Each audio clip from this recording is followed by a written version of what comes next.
Video is the closest thing to an in-person tour. A well-produced video can showcase a home's flow and vibe, hooking buyers before they even step inside. Ryan Serhant, real estate broker and TV personality. Extraordinaire. Extraordinaire, of course. The realtor that everyone wishes they were, I guess. I suppose. I suppose some people wish they were. Well, with that quote, welcome to the House Einstein podcast. This is House Einstein podcast 77. We are recording on a rainy day here in Boulder, Colorado in early May 2025. And if you are new to this podcast, I'm your host. I'm Osman Parvez. I'm the founder of the House Einstein brokerage. And with me is Hamish Crab. Hello. I'm Hamish Crab. Joined the team back in 2022, and I've been helping out basically the team's right-hand man, the brokerage's right-hand man, doing what I can to help everything run smoothly. And today's topic is video, which is also my wheelhouse, so excited to dive into that. Well, video and photography and marketing of listings. And that's our goal, our primary closing table topic, as we like to call it. That's our number one topic to share with you today, to discuss the methods and equipment that agents are using to market listings, photography, videography, what works, what doesn't work, and also a look behind all of the smoke and mirrors you might hear if you were thinking about hiring an agent from those agents that are trying to get you to use their services. Our mission at the House Einstein brokerage is to help you make a smarter real estate decision. We do that through analytics and expert advice. The brokerage has been around since 2013. I've been in the business for over 20 years. And prior to the real estate world was in the investment world, although I would say I still am in the investment world, but now I'm pretty much focused entirely on real estate assets. And in addition to our closing table topic, we're going to do a little bit of shameless self-promotion like we do every week, where we talk about perhaps some of our new listings or some of the properties our buyers might be looking for. We'll then touch on sales of the week, or rather the lessons from recent closings here in our local market. These are deals that illustrate certain price points and conditions. And then we'll talk about some news articles that we think are worth paying attention to before we wrap up with our usual carve-outs, which often have nothing to do with real estate, but perhaps this time will. We'll see. You'll have to wait to the very end to hear our carve-out topics. And that's right. Our game plan for this podcast. Our attorneys do require us to say that for purposes of our relationship, you're not a client, and we are just here to entertain you. But if you are a client, you're interested in utilizing our services, reach out to us at houseeinstein.com. Otherwise, please don't make any important decisions in real estate or otherwise based on what you hear in this podcast. But please do be entertained. That is what we hope you get from this experience. And we always welcome your comments and your feedback, whether that's privately to us or as a comment on any of the media channels you might find this podcast. That's right. If you're watching us through YouTube, hello. You can see our faces. Hello. Our faces are on YouTube. That's right. This podcast is sponsored by House Einstein. We serve buyers and sellers in Colorado, focusing on Boulder, Denver, and several mountain resort towns, including Breckenridge and Winter Park. Our mission is simple: help you make a smarter real estate decision. You can learn more at houseeinstein.com or our YouTube channel, where you'll find videos on neighborhoods, specific listings, and much, much more. This is what we actually look like and actually sound like. I've got like 5 filters. I don't know about you, but... Do you? Making you look young and handsome, Hamish? Yeah, that's it. Great. Yeah. Filters, video. Perfect segue. Perfect. Well, actually, it is a perfect segue towards what's real and what's not real in the world of real estate marketing. And there are some key principles that we think are very important for sellers to consider, and also realtors, real estate agents who may be listening to this. And one of those principles is you never get a second chance to make a first impression. And you really have to have it dialed in before you go to market. However, some agents are, well, how do you say this? They tend to over market their photography. They overproduce. They basically create such an unrealistic impression of a home that the journey of a buyer when they actually walk in the door is immediately negative. And it's a balance because you want to have amazing photography, and we do. And we'll talk a lot about what we do to create that photography and videography. But if you oversell it, because the goal of the online marketing, whether it's the photos and videos that are showing up on the MLS or all the extra stuff we're doing for our clients, the goal is to get people in the door, to get them excited about the listing, to consider the listing that they may not have considered. And that's some of the feedback from one of our recent listings that have all these unique features to it that if we didn't market that in our YouTube video and get thousands of hits, we've gotten lots of people have been attending open houses recently from our videos that otherwise would not have even known about the house. So we're pushing through another channel of distribution and attracting people to come visit the home. But if their immediate reaction upon walking in the door is one of negative experience, like this doesn't, and if you hear a buyer say this looks nothing like the photos, you done screwed up.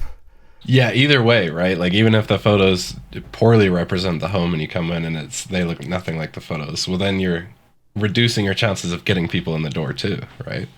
On poor photos, yeah. Right. We see the same thing in poor photography too. In fact, there's a few websites online, and maybe we could find links to it, Hamish, where they're bad realtor photos.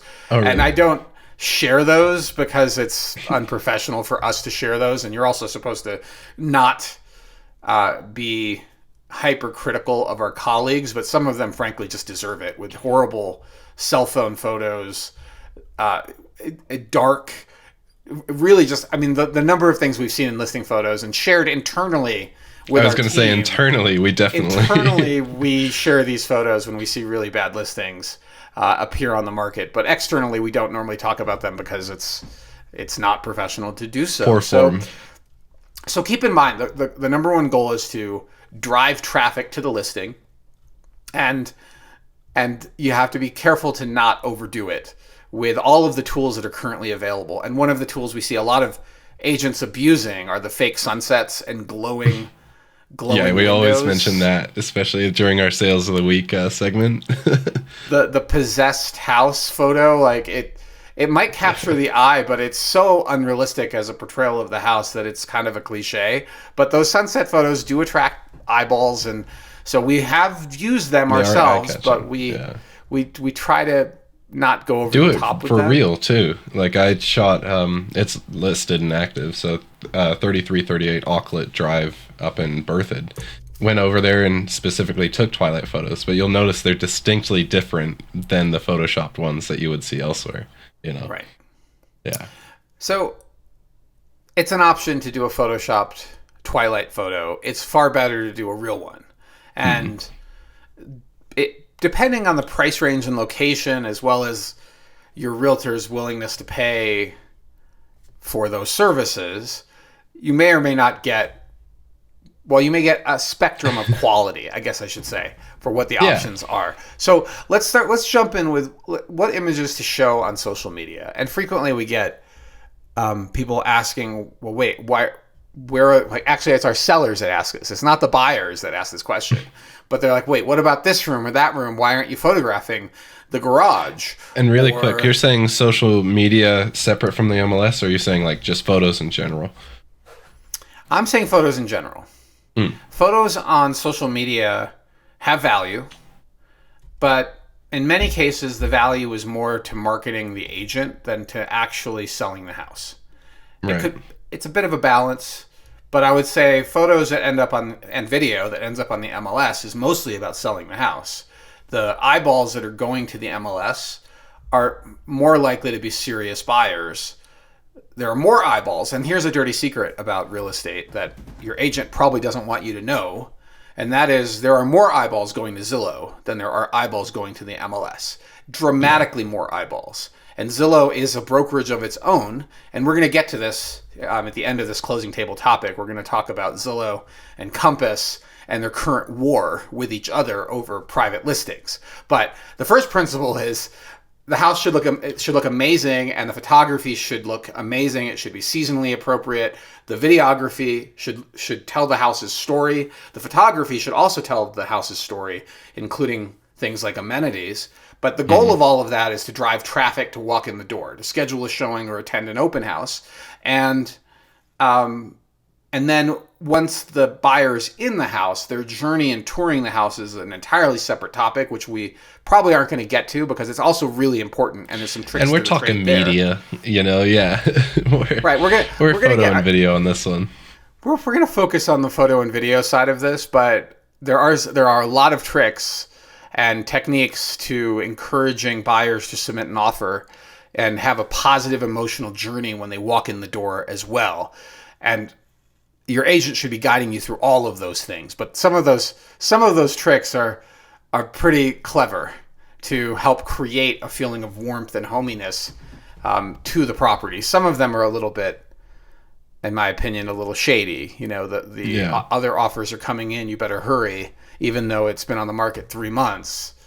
Like, that may or may not be true. I mean, we've experienced that, but, And most of the time, that little communication is true, because it's weird how suddenly buyers are all gravitating toward the same house.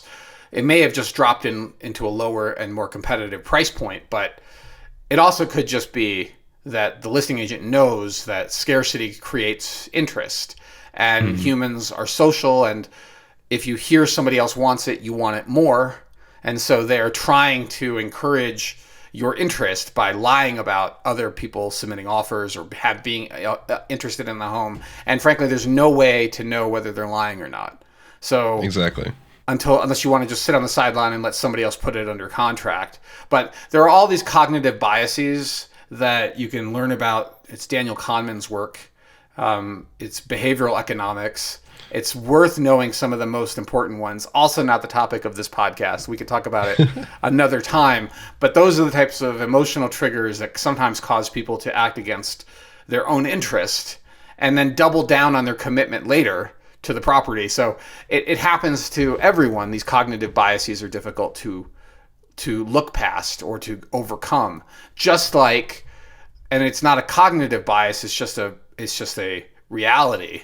When people walk in, behavioral, if it smells bad or there is dinginess to the property, like it has not been professionally cleaned, the window tracks are dirty, the oven is dirty, the bathrooms, and most importantly, people get a visceral reaction to things like carpeted flooring in a toilet room, in a bathroom, like that sort of stuff, dirty carpets.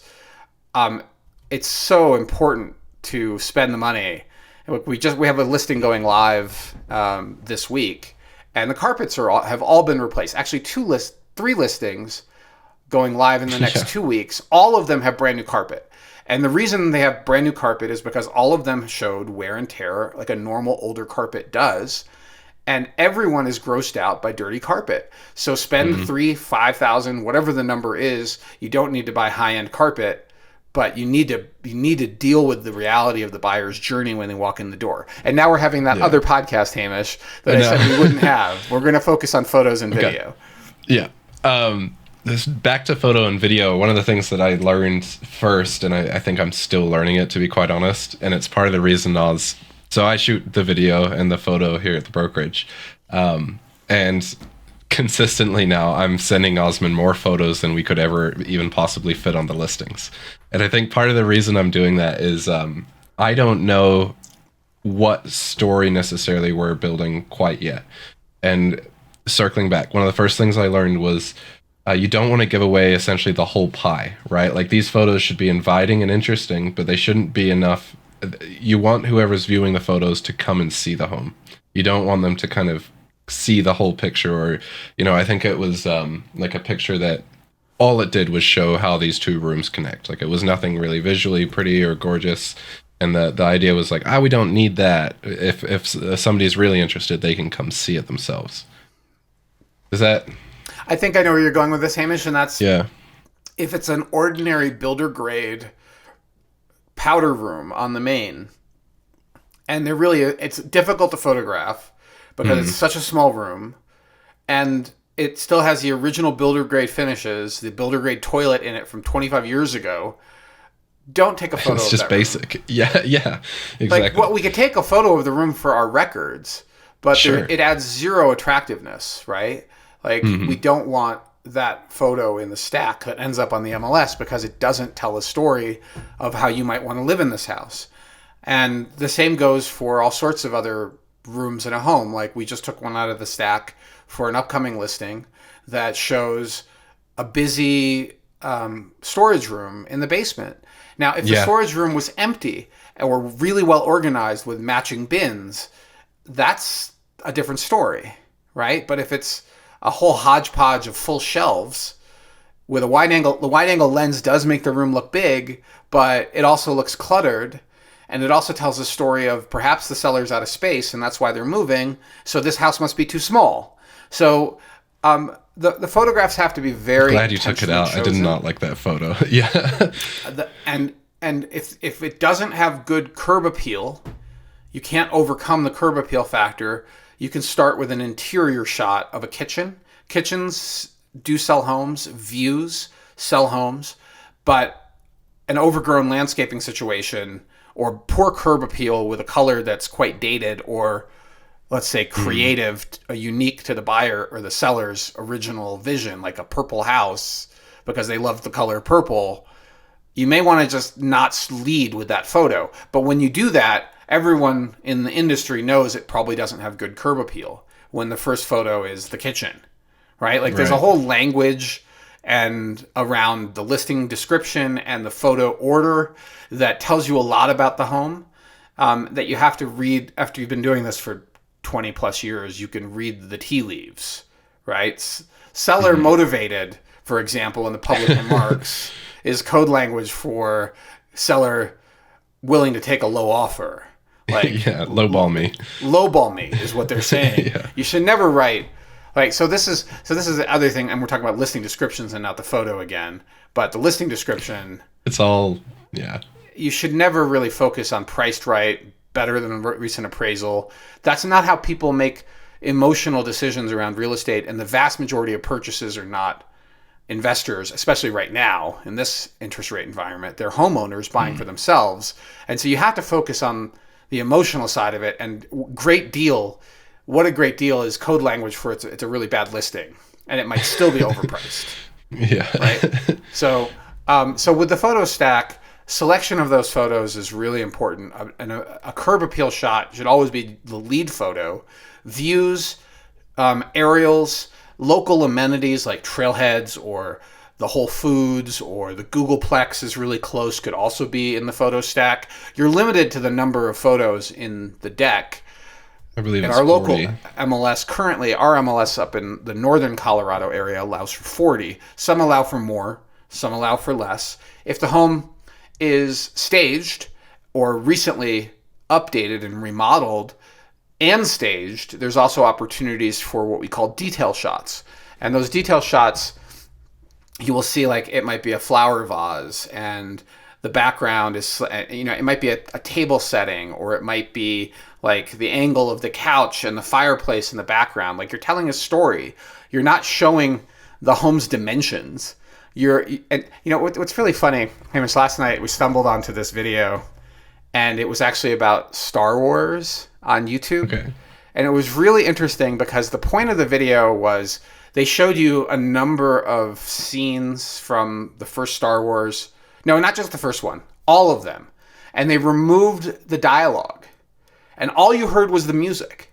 And the point of the video was that Star Wars is actually minimalism. And the story carries itself with just the music. Mm-hmm. The way it was filmed, the storyboarded and designed, the way the story is told, you can almost do it without any dialogue and get the point of the story. Like you need minimalist dialogue. And with real estate, it immediately clued into our work in videography, because if we've done it right, we don't really need a lot of dialogue. Some dialogue completely is really agree. important, but if it's done right, it tells a story. And the photos also tell a story. And a photo of a cozy scene with hot tea. In fact, yesterday I did this just for fun, because it was snowing up here. Me. Right? And I did a slow-mo shot out my kitchen window of the snow coming down, and then I did a slow-mo shot of me pouring tea into my coffee mug, hot water into my coffee mug, and then I did a single shot, a photo of a new book I recently received, and I said work from home day or something like that, right? And that tells a story of coziness. And later that evening, we lit a fire, and we had a fire in the wood stove, another scene of coziness, right? And so these B-roll shots in video are how you establish the mood and the vibe, and photos can also do that. And this is even more important the higher up you go in the market. Entry-level homes, particularly in our local market, if they're in decent quality and they're priced right, they should sell. Mid and upper end homes, and especially the new ultra luxury segment, which we talked about in last week's podcast, and we will cover a sale in there. Yeah, we'll talk about a sale there that happened last week in the ultra luxury segment as well. Even more important, to dial in your storytelling skills, your visual storytelling skills in the media you choose to show on the MLS. It's, we spend a lot of time playing with listing descriptions and getting some feedback from our sellers to make sure we got it. But the photos are really what tell the story. And if they're not right, we just should not go live. So that's sort of the big philosophical picture and some of the most important photos to show on the MLS. And also, more importantly, the photos to not show. The photos that create a negative feeling. Like, you're almost better to, if it's a hoarder house, you're almost better to show no photos of the interior and say home is occupied, seller is removing excessive in the process of possessions. Please schedule your showing for Saturday. And you may want to warn some of the agents directly who are coming that, yes, the seller has got excessive possessions and maybe a mental health issue going on, but please look past it. But that cost, we've seen those listings. Like, that's an instant $50,000 off the list price because the seller doesn't want to remove all their things. So here's what you don't want to have happen. What you don't want to have happen is they walk in the door, potential buyer walks in the door, and there's so much stuff, or it's so personalized to you. It's kind of overwhelming, right? They feel like they're in your house. And what you want them to experience is an imagination of their things in this house. So this is one of the reasons in our staging consultations, we are advising the removal of a huge percentage of the seller's items and depersonalization of the home, because you want the buyer to have a journey of imagination of living here, not looking at your college degrees and your giant book collection or your weird doll collection or your family photos or your religious art, because it totally takes them out of that experience of this could be my home. Instead, it's very much they're in somebody else's space and it feels uncomfortable. So that carries forward to all the photography too. And you have to be a little careful with homes that are not quite ready for showings, but we want to rush to get it photographed. Sometimes we're moving the seller's possessions around in the room because we have no choice. There's still too much stuff in the house, and we're playing a game of moving stuff during the photo shoot. I'd say of the last 3 listings, it was 2 of them that I've been doing that.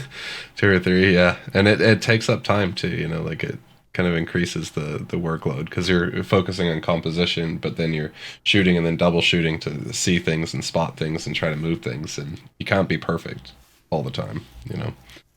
It's I'm just pro staging, at this rate. Oh, for sure. Yeah. So a completely vacant home, professionally cleaned, dirty carpets removed, recaulked, dirty tile, dirty paint addressed, repaint an interior, preferably if it needs it, if the colors are dated, and then professionally staged, will sell for more money, will sell faster, and we believe in this so strongly that we have a listing package that includes staging. That's right. So it's not what everyone chooses, because we have options for our sellers at various commission price points. If they want the basic, that we'll do the basic, but we don't like it because we know it might be a much longer relationship and we might be dealing with this in the late summer or fall. But if we if we And stage it. we explain that too in kind, you know. Yeah, it's a choice for the seller, and I believe in it strongly enough in staged homes that in most cases I'm willing to take the risk of the staging, because the thousands of dollars upfront investment will result in far better quality photography, will result in a much better experience for the potential buyer walking through the house. Because buyers also lack imagination.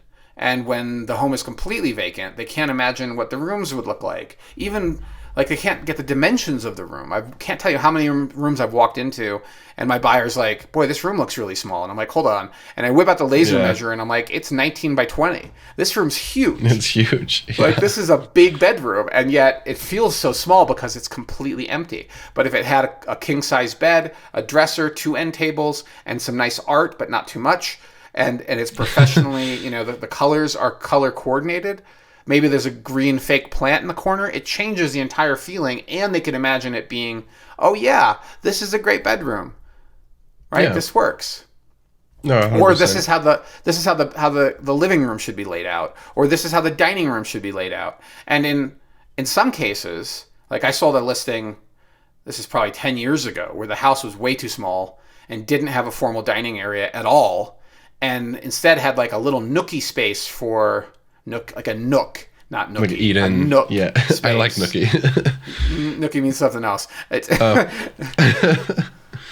We won't go there. Okay. It's a little like they staged a little kitchen type table and a couple of seats around it, and it was enough to overcome that visual of it being too small for a main level. And the people that bought it realized it after they bought it and immediately sold it to another buyer in the bidding war. So they called me and said, look, this house is not going to work. We closed, but my buyers realized that kitchen and the living area just isn't going to accommodate all their stuff. Can you give us the name and contact information of the second that worked out well in the bidding war? I could have said no. Okay. Yeah. I'm sorry, I can't give that to you. That's confidential, even though it's not. But I didn't see the harm, and so I did give them the name, and those people ended up getting the house. They bought the house, and I don't know how the commissions worked out, but it wasn't my problem. Yeah. So staging, importance. Do we want to get into like workflow as well with photos, or kind of like HDR or anything with that? It's we don't want to reveal too much, but kind of give a behind the curtain look. Sure, HDR is not all photos are now HDR if you've hired a professional. It's extremely unlikely that they're not using HDR, although you could use exterior lighting, but it's such a workload to do it that very few pro photographers will bother. They don't make money if they're hauling around lighting. It just takes. You almost need a second set of hands too to hold the lighting while you're hauling the camera. Yeah. Even so, and there's some fairly inexpensive, I would call low to mid market professional photographers, but they're very much run and gun. So let's talk about another thing. Yes, we will talk about technique. I do want to talk about equipment, but one of the key things that I want to talk about before we go there is the difference between internal and external photographers. So for many, many years, we relied exclusively on external photographers. Actually, let me back up. For many years, I would do it myself. And the photos were way better than what most realtors were putting on. And then along came a couple of companies that were doing inexpensive professional photography and HDR. And they were mostly better than me. They blew it up. Yeah. And they blew it up. So I started hiring them and stopped doing my own listing photos. And then my skill set and your skill set as well reached the point where we are once again far better than the vast majority of professional, quote unquote, professional photographers. There are some at the high end, and we typically reserve those for $2.5 million plus type listings if we feel like we need it. But most of the time we don't. Most of the time I'm pretty satisfied with the extremely high quality we produce in-house. Yeah. So we're back to in-house. We have probably 35,000 easy in camera equipment acquired in the last 7 years. Gimbals, drones, multiple mirrorless cameras, lens collections in Sony, Canon, and glass. Panasonic. Like lenses, all three, and top of the line equipment, but that isn't worth anything if you don't know how to use it. And so we've also invested tremendous amounts of time and energy in producing quality video. And only recently are we seeing some of the other high-end listing agents producing video that I think is on par with what we do in-house, but very few of them are actually getting behind the camera. Like getting in front, in front of the camera. Very few of them show themselves in the video because, frankly, that's unnerving. It takes a whole nother level. You know, you don't see a lot of Ryan Serhant style. Let me walk you through the listing because it's uncomfortable to get in front of the camera or to get in front of the camera. To get behind the camera is also you need the skills to use what you have acquired. But I'll say also, you know, because we're not necessarily the most gatekeepy. If you are an agent and you're like worried about getting in front of the camera, just give it a shot. You know, do a take with, do a take without, and then slowly build up. But eventually you'll have a take that works. And Okay, I mean, sure. If we're going to advise other agents, I'll say it. What I'll tell the agents on our team, and that is the more you get in front of the camera, the more comfortable you become. And you probably want to take your personality and dial it up about 30% more than you normally are. This is about my normal animation level, but if we're doing a listing video, I will amp it up a little bit because even though in my brain I feel ridiculous, when it comes out on video, it looks so much better if I'm amped up a little. It's, you heard like the camera adds 10 pounds, so the camera also takes away 10 charisma, you know, or whatever you want to call it. Like it'll flatten you out.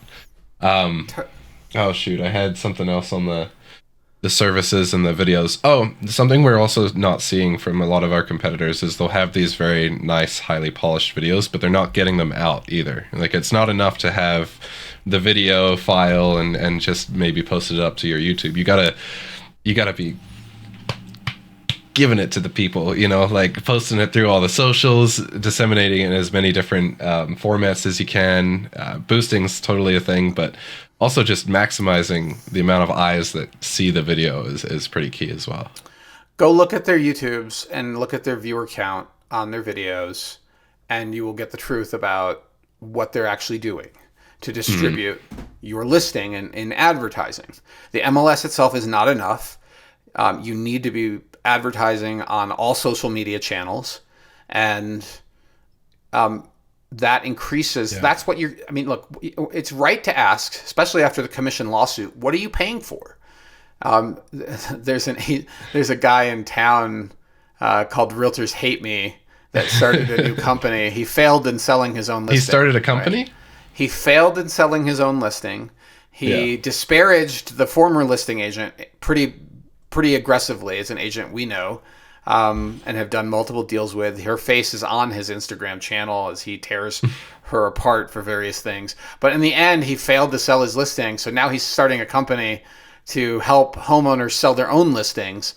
And it's really kind of funny because he's taking on a cartel-like industry, right? 100%. I agree with him.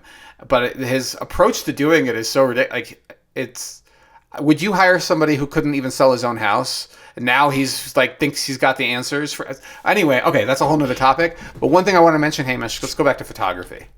And the benefit of a team like ours that does internal videography and photography is much higher production quality and the ability to make changes. So, for example, today, right after this podcast, I'm running into town because with these 2 new listings coming on, we need a few more photos of some of the neighborhood features. The Lucky's grocery store, Moxie's bread across the street, trailhead signs. And we want those photos to be well composed, well exposed, and to be at least reasonably competent, right? They don't have to be the most amazing photo, but they should be pretty good. And that helps tell the story of the listing. But if you hire a quote pro, an outside pro, and that person has done their shoot, they're not coming back in 2 days because you missed some shots, right? Yeah. So you need rarely are they going to go get the trailheads. They're shooting the house and that's it. You know, they're shooting the house and that's it. They may they'll charge a little extra for an aerial. They may charge a little extra for a fake sunset photo or sunrise photo. They also have packages where they could do virtual staging, which almost uniformly looks bad.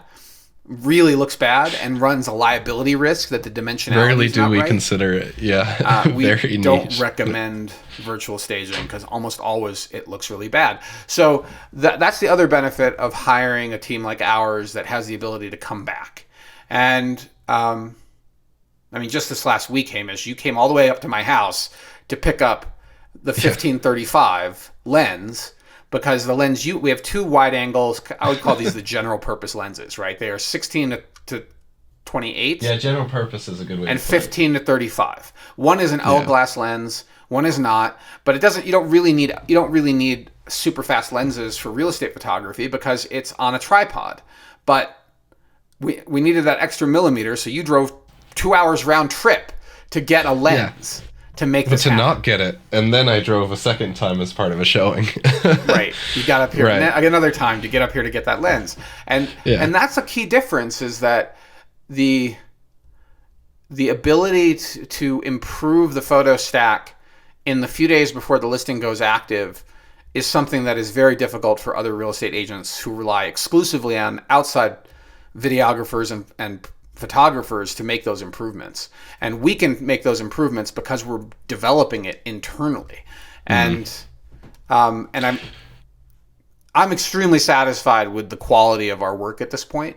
It's not that we don't have room to improve. We do, but the improvements at this point are so marginally incremental and sometimes seem to follow style, instead of following. Yeah, it's really kind of becoming, Like I go ahead.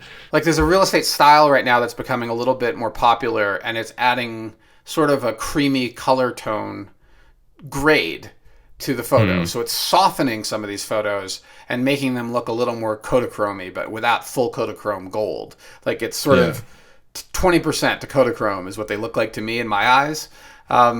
We can easily do that in post. Honestly, it's probably a bit easier.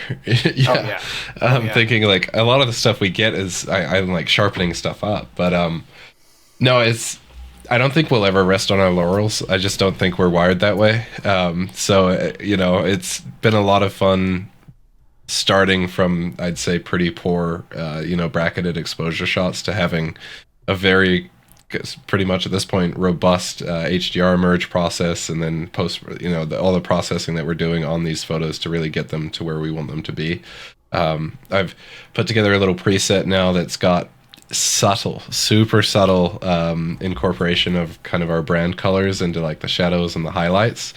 I don't know necessarily if it's bold enough to actually be seen, but that's kind of the level that we're playing with. So we're going to be able to match, what the Joneses are up to, but also I'd really like to incorporate kind of like a subtle branding where you see it and you're like, oh, I bet this is a House Einstein listing, I'm down for that. I saw that in that Photoshop exciting template you sent over.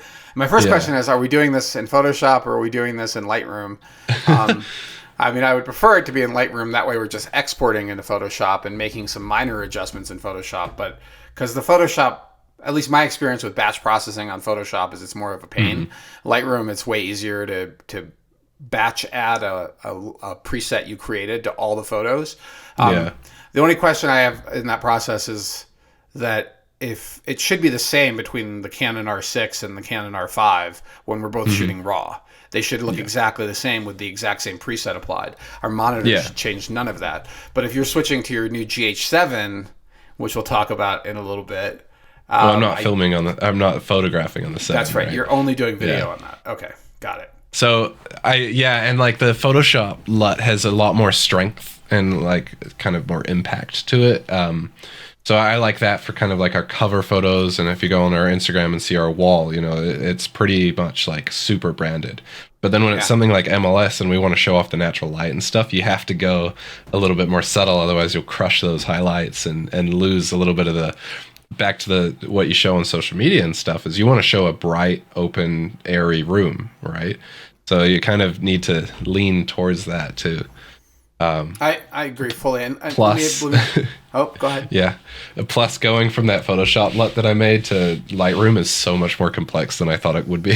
Like, I really thought that they just talked together since their Adobe suite, but that's a whole nother rabbit hole I've got to jump down at some point. I'm glad you brought it up because if we're going to do that with our photos on Instagram, our listing photos on the MLS, we really need to also do it for videography that is designed for Instagram, that's in the carousel. Mm-hmm. And video, if you haven't figured this out from our quote in the beginning, video is critical. It is so much more engaging than still photography. It has a much higher chance of bringing in potential buyers that otherwise would not have considered this listing. And now they want to see it because of the story the video is telling. And we're doing that at all price points. We're not just doing that on our high-end listings. We're doing that, like we have a 600,000-ish listing coming on, which is entry level for Boulder. And it's getting the full treatment. Yeah, it's getting the full treatment. And in the end, it should also have a carousel of, in the vision, and I've shared this with you before, Hamish, and I don't mind sharing it online to some extent, but some of our short form video segments, instead of short form video photo segment. So instead of a carousel of 8 to 12 listing photos, it could be a carousel of 8 to 12 15-second videos. So clips, slow movement with the template over the top. And for example, like you were just talking about how important it is to show natural light in rooms that say have like a skylight. Like one of the things, like an artistic shot of a skylight with green leaves fluttering over the skylight, moving slowly, right? If it's artistic and it now has a color grade on it that makes it look more artistic, it might be worth playing with. The key to this, though, is not introducing excessive steps in our workflow. Because and I'll say what happens, and we'll come back to you for just a second, just wrap this thought up. What happens with sellers is that we are in the preparation phases of their listing. And they have spent weeks and sometimes months getting their home ready to sell. And now they're ready and they hand us the keys and say, go shoot it. Well, first, hopefully we're getting it staged, but if we're not, let's go shoot it. But they don't understand that the production of the photo and video is not fast. It has to be done intentionally with care, and the 24-hour turnaround has a cost. And you've made all of this work, and now you're rushing through a 24-hour turnaround for photos. We can do it, but there's a good chance it will not look its best. And we really want it to look its best. We also want the feedback from the seller if there's anything they feel like we missed in the photo stack or the video stack, the video clips that we've produced. Yeah, and like, I had 2 shoots on Sunday, and there's the time pressure to get them sorted, and then there's also kind of like a creative capacity that you have. And I noticed it. I was editing one of the listings, and I was like, nothing I do here looks good to me anymore. I'm not interested. So I shut the project and just opened up the next listing. And it was like a new song and, new lighting and new everything. And I was like, oh, cool. I can rock on this one. So that was nice. On the artsy fartsy side of things too, and you were talking about detail shots. You've got kind of like your typical standard like HDR photo set that you see on the MLS, which is, bright, very little shadows, shows the rooms and the spaces kind of how they appear. All the shadows are blown out. Yeah. Mm-hmm. And then when you go into detail, that's when, and I believe the user experience for like buyers is the same way. Once they're viewing these detail shots, they're like, okay, we're past the MLS photo stack. We're getting artsy with it. Like how does this home show if we're being moody, if we're being interesting? And that's when you can start to like show a little bit more contrast and be a little bit more creative with your shots in the detail pictures. And chuck on like a really strong LUT if you wanted to, or, a Kodachrome type of look. And I think those are like the mental distinctions. Like most buyers are used to seeing that typical shot, and then once it's detail, they make the mental switch of being like, okay, now we're getting into like the moody, the fun, the artsy, the creative. Yeah, I mean I agree with everything you just said, and I'll even add that some listeners may feel like that's not that important, right? Like this detail shot, I'm just gonna flip through the like swipe right on it in 2 seconds. Like I'm gonna swipe through all these photos. I'm not gonna spend any time, but I will tell you that the subconscious is incredibly strong, and it, even though you consciously may not realize that it's impacting you, your fast thinking brain is 100% being impacted by that artsy shot. And it's so funny. Like there's so many things that impact the emotional experience of a buyer. Yeah. Daylight versus soft white lighting. And Yeah. the worst, the combination of daylight and soft white lighting in a house. Like somebody went to Home Depot and bought the wrong color bulbs. Yeah, that's a huge one. They've gotten used to it. And I'm like, no, you need to go all soft white and get rid of the fluorescent white, day white, because it feels like clinical. Sterile, hospital. Yeah, clinical. Right. That's perfect. Yeah. And even I can tell you, as a child of medical clinicians, they don't like working in that space either. No one likes working in a fluorescent tube lighting. That bluish light is very uncomfortable after a while. Yeah.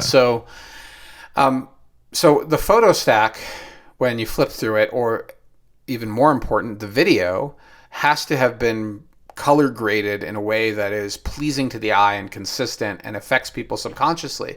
In Hollywood, there are people whose entire profession is coloring video. Just straight coloring. And the tone, the colors used in the video have an emotional impact on they know this. And the same is 100% true in listing video and photography. It needs to be intentional. And it's astounding at how often agents just don't put any care into it. And I hate to say this, but it's often the older agents that just want to get away with cell phone photos, and they're badly composed. Sometimes their thumbs are in the photo, and it's shocking that this person is getting paid 3% for this deal when they can't even hire an outside professional. They're too cheap to hire an outside professional, versus our level, which is inside professional, which is a whole nother game that we're playing.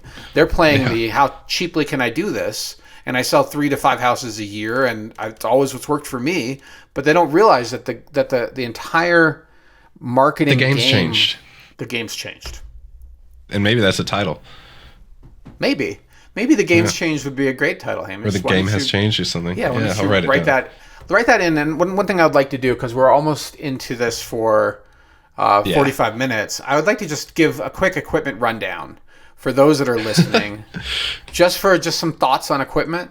I'm not going to give them the full list of what we have. I just want to share some basic thoughts for agents that are new to the business and are thinking about doing their own photography and videography.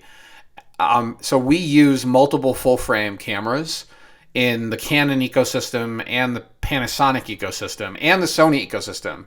Actually, the Sony stuff I use mostly for interior, for YouTube videos that are not about the listing itself.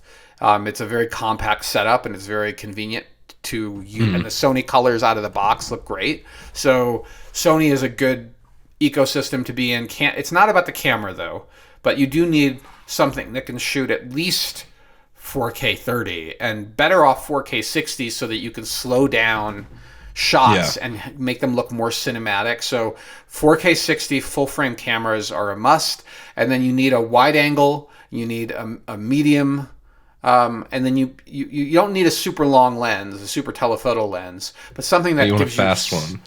And you do want a fast one if you are shooting video inside a house, because you need to be able to get enough light into the sensor to have good exposure and not have grainy videography. So some of the cheaper cameras are just not good enough. But the newer stuff is generally pretty darn good. So gimbals, if you're shooting video, we have a couple different gimbals, but DJI kills it in the gimbal space. They kill it in the drone space while they're there. Yeah. Like, don't even bother looking at anything else. Just get DJI while you can, before it's all banned. And as far as all of the Panasonic stuff is all micro four thirds sensor.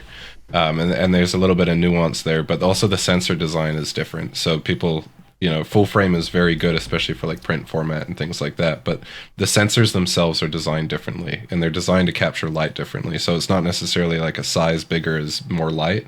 There's a little bit more nuance to that too. And that's why I'm sticking on the 4/3 side. It's lighter, so I can fit better glass comparably and a few more kind of accessories on the gimbal without maxing out its motor load as well. And then GH5 or the GH7, which is the new Carveout coming soon. That's got some really good color science in there too. So. Okay. Yeah. And that's the super tall, high overview of a lot of tech, because this is not a podcast going with, deep equipment review. Yeah. But it's important to have all of the suite of tools. Personally, I find the Pocket 3 to be incredibly useful. Oh my god. Yeah. And it's because it's so small and it's gimbaled. We use it for buyer tours. It's something that we've done for at least the last 5 years and gotten better and better at it. When we have a relocation buyer and they can't get to a listing in time, we will tour the house for them with our gimbaled 3-axis camera, which is usually, now it's just the Pocket 3. I've done it with a full gimbal and full deal mirrorless camera, which was insane. Now I'm doing it with the Pocket 3, which is good enough. And we'll get you that video usually the same day we shoot it. Typically, I sell one house a year, at least, for a buyer that didn't see it when we wrote the offer, and flew in, loved the house on inspection and bought it. But those videos are not designed to sell the house that we make. Those videos are designed to show you everything right and wrong. That way, when you fly in after putting it under contract, you haven't wasted a whole bunch of your time because we missed something big. I was going to say, we had the client we most recently filmed a remote video for said that was more detail than I even do when we're in a showing. Like, you do not need to do that much. Right, so we go above and beyond. If it's a house they like, then that detail is really useful. And if they put it under contract, they find themselves reviewing that video over and over throughout the contract process. So it's worth our 45 minutes to an hour to go look at that. Super. Right? And to make that video, and it's worth us telling them everything wrong. And hopefully, if they want the house, then they're not surprised by something that we could have easily seen. There's so much value to that, which brings me back to this question that you should be asking the agents you're interviewing, whether you're on the buy side or the sell side. In addition to asking them what is their commission, you should be asking them, what are you getting? And if they can't give you a reasonable breakdown of what they're getting, that isn't smoke and mirrors. So let's talk about smoke and mirrors in a second. Got a good one. Yeah. Choose another agent. Compare 2 or 3 agents before you make your decision, because a lot of them are selling, frankly, bullshit. They're selling stuff that adds zero value, but that plays upon your cognitive biases to convince you that you might lose out if you don't choose this supposed number one agent who has sold more homes than anybody, right? Like, sure, maybe that's true. Often it's not. And more often than not, they're selling you things that come from their brokerage as marketing tools, but that really don't add substantive value. I saw, and I think we're going to have to pivot, but I saw a listing agreement the other day, and I'm glad I did. Long story, but I saw a listing agreement the other day, and under the additional services provided by broker was entry into the MLS. What? That is the most... How are you going to sell the house if you're not entering it into the MLS and you're listing this as an additional service? Like, that scraping at the bottom of the barrel to find something to advertise to justify the commission. Whereas, you've got people like us where we have kind of like a whole marketing and communications plan outlining everything that we're doing. And here you have a broker being like, one of the biggest things that I do is put it in the MLS for you. It's like, well, of course, Well, I mean, that's pretty astoundingly bad. And honestly, for many years, I didn't really know what to write into that additional services section. What are the broker's marketing services to their seller? And there's like a tiny little paragraph worth of space, like maybe 3 sentences you could write in there. And I remember seeing one of my competitors' listing agreements, and I won't mention her name, but she does a lot of higher end deals. And I was really shocked that she just wrote the words full service in the services provided by broker to a client section of the contract. I'm like, what the hell does full service mean? And I realized that it gives her lots of flexibility to do whatever she wants or not want. And most people aren't asking the question. They just rely on the branding of the brokerage And like in many years, Compass has now said like they sell more real estate. Remax has said they sell more real estate. Coldwell Banker claims to sell more real estate. Like everyone claims to be number one. And agents often conflate their performance with their brokerage performance. All of it to convince you to not ask this question: what are you actually getting for services? And we have, as Hamish just said, we have an entire separate document, and often it runs into 2 pages of what we do for our sellers. And it's honed after many years of thinking about this question. How do we market our listings better than the competition? I cut my teeth on the buy side. That was easy. And I could still walk you through all the buy side services we offer in a heartbeat. That is way more advanced and adds way more value than I believe the vast majority of agents offer their clients. And I'm a full service agent offering all of those full service suite of things that I know add real value, that I can stand and look at myself in the mirror and say, this adds real value. And I know it's not bullshit. I think the majority of services that listing agents claim to offer are bullshit. And there's a bunch of things that we have developed, tools and techniques or and givens. Services We have developed over many years that are in that marketing and communications plan that I am proud to offer because I know they add real value. And they give you insight into what's happening in the market when you're listed. They include, of course, our videography and our photography, the regular updates on market conditions. I mean, it goes on and on and on in the services offered. And when the biggest outcome of the commission lawsuit that happened last summer is that more and more sellers ask the question, I'm down for it. Please ask me what services are offered. I will walk you through it. Yeah. And then I ask you to compare it to your typical agent and what they have. We've been working on this, waiting for this question. So wait, please ask. So that's the quick rundown on the equipment you need. Gimbals, and we really could have gone more. Yeah. Lenses, drones, and action and pocket cams can be useful. And lately I've been experimenting with the new Meta glasses, which I think are kind of fun. Those are so sick. Yeah, they're just fun because you're wearing them anyway, and then boom, you could take a photo or a video. I suspect there's people doing it in sneaky ways. I'm not doing it in sneaky ways. It just happened to be on my face already. So that's kind of cool. And that's basically your equipment list. But again, equipment is nothing without techniques and skills. And there's only one way to learn those, and that's practice, practice, practice. Go ahead. Final thing. Yeah. I did the opposite, right? Or I purchased this GH7 and then went and looked at reviews because I knew it kind of covered everything I wanted and like I had my mind up, but I was like, I'll go check some reviews. Call it like confirmation bias. But something all the reviewers have been saying, which I've been really enjoying lately, is all of these cameras that I'm comparing make excellent footage or pictures or images. If that's not happening, the camera isn't the issue. And it's more, it's less as much of the equipment being the issue. Modern technology is getting really good. It's the person behind it. So it's the person behind it, and it's also the vision for the story you're telling. And and that vision for the story you're telling, being a better storyteller in imagery, is a mastery area. It is something that even the most celebrated filmmakers in history, they did not start out that way. They practiced it and practiced it and practiced it. And they also had a vision for what they were trying to achieve, and discipline and focus. And it happens with time. And we are well on our way, committed. I believe, to mastery, but we're definitely committed to that process. And whether you like it or not, that's what you get when you hire us, because we care about doing the very best we possibly can for you as a client. And telling that story is a critical component of that. But the other techniques and skills, lighting, sound, bad sound is just intolerable. You can have bad video, but if it has bad video with good sound, you can watch. Good video with bad sound is impossible. So lots of microphones, wireless and otherwise.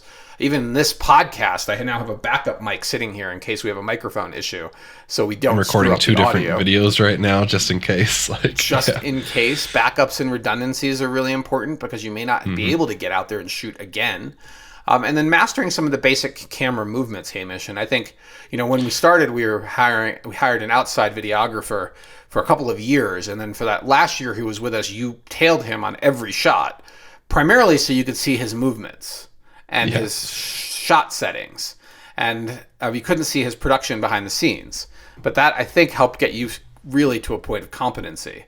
But that 3-axis movement, why don't you describe some of these, the ninja and 3-axis steps? Yeah, the breakthrough for me, weirdly enough, is I still can't, with the RS2, get the pan orbit that I want just based on moving my hands. So using the joystick that they give you is night and day made the difference for me. I got the sensitivity dialed in on that, so I'll make like my pan or my orbit around the subject, and then I can just nudge or augment the exact rotation that I want with the joystick. That's been the biggest takeaway. Another one was I'm tempted to have the gimbal upright, but if I tilt it forward, say 45 to 90 degrees, it actually pulls out a lot more bounce from steps. So on top of Ninja Walk, if I tilt it forwards, it absorbs a lot more shock too. Those are my two big kind of like, yeah. Well, one thing I have not seen you incorporate, shout out YouTube, or make a purchase request for is a slide, and I'm kind of surprised because. Dude, they're so expensive. I'm down if you're down, but I don't know. They're very niche. But I think that there may be some shots that a slide would be interesting. Oh my god, we could do some cool stuff with them. Yeah. So I'm open to that discussion. Is when slides come into our orbit, and then the last thing that we could do and we haven't is mount the GoPro on top of the acrobatic DJI. Yeah. The whatever it's called. The FPV. We'll call it that. Yeah. The DJI FPV. Mount that new GoPro on top and fly it through a house. I'm starting to see some of. Maybe we try our own houses, first, and maybe we get some insurance. Well, I mean, I don't think it would be that bad. I think it would be okay, but it would have to be. We'd have to have time, and often that's the challenge. Like right now, we're trying to get 2 listings out, and there's not enough time to like get another week with the listing before we go live. So, but that would be fun to have shoot it through a house, and then the last one I saw, it flew through the house into the backyard, flew up in the air, and then did like a 180 degree pivot while tilted down. So you get this like almost like a fighter jet that's like swerving back down to the house. I'm like, that's just so cool. They're so sick. Shot. Yeah. So there's some really cool stuff that we could add. I've been playing with the simulator, so the moment you're ready, I'm like, I'm not dialed, but some of those people are incredibly talented. We have the tools. It's just the time to go do one of those would be fun as an experiment. All right, so I think one thing we did not talk about was photoshopping, and of course we do some photoshopping, but again, you have to be careful with going over the top. Super ethical with that too. We are super ethical with that. If it's something like, there's some stains on the garage floor, we may gently remove those stains from the garage floor because it's not like you're going to miss that when you see it in the listing. Wet pavement's a big one. Like wet, it just doesn't need to be wet. Yeah. It doesn't need to be wet. One of our recent listings, the seller had done some car washing or something right before we got there, and there was it's a dirt road, and the dirt road is soaked right outside the driveway. It looks really weird. I'm going to Photoshop all that out. And if there's a sign in the way, like if we're shooting from the curb and there's a sign that's blocking the curb shot, we'll just remove the sign. So super easy, but you have to be careful to not do material changes that potentially open up liability for your seller. Like a concrete stain that, we removed in Photoshop. What's the liability? They're going to sue us to clean the concrete floor that was visible and obvious throughout the whole listing that it had a stain Especially on the floor. if it's like a dirt stain, then come on. Right. But if you're photoshopping out the scene of a homicide, it's a little different, and that's not what we're doing, right? But we do ask ourselves, is this ethical or is this not ethical with your photoshopping before you do it? And then the last piece I want to talk about before we get off our closing table topic, Hamish, is the current war between Compass and Zillow. Do you know what's going on? Is this a private listings deal? Yeah. I don't know what's going on. Okay, so Zillow's entering the game? Zillow has said that if you choose to list your home privately before putting it on the MLS using another brokerage, i.e. Compass's private client network bullshit, then we will not let you put your listing on Zillow. Now, first, I don't know how they know that it was on private client on Compass, but that's a whole nother topic of consideration. So first things first, this is one of the smoke and mirrors that agencies play, that somehow it's going to benefit you as a seller to only market your home to Compass's clients because you can test the price. I mean, that's the only argument that holds water, is you can test the price before you put it on the MLS. Here's another way you can test the price. Hire an agent that knows how to price the house right. Like, go see the competition before you put a price tag on your. That's really how you should price your house. It's not asking a bunch of random agents that may not even know the market. So Zillow has said, no, if you're going to do private client network, then you can't put it on Zillow. And Zillow is far bigger than the MLS. As a principle, we think that it's really illogical representing sellers to limit the pool of potential buyers.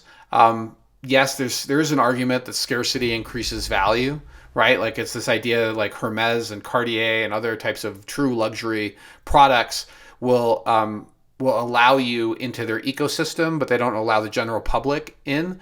Like, that is a true luxury strategy thing, but it's not how homes are sold commonly. Yeah.